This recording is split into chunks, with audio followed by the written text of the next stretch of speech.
Então a gente tem que entender que o bruxismo noturno, né? Ele é um distúrbio de movimento do sono, tá? Então é nada mais do que as atividades rítmicas da musculatura mastigatória, principalmente, né?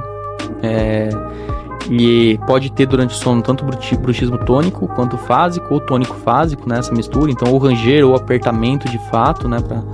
Para ilustrar melhor um pouquinho, né? E ele pode estar relacionado a despertares, né? Então, aumento da atividade muscular gerando um despertar cortical, né? E isso pode gerar uma fragmentação do sono, atrapalhando de fato a qualidade do sono.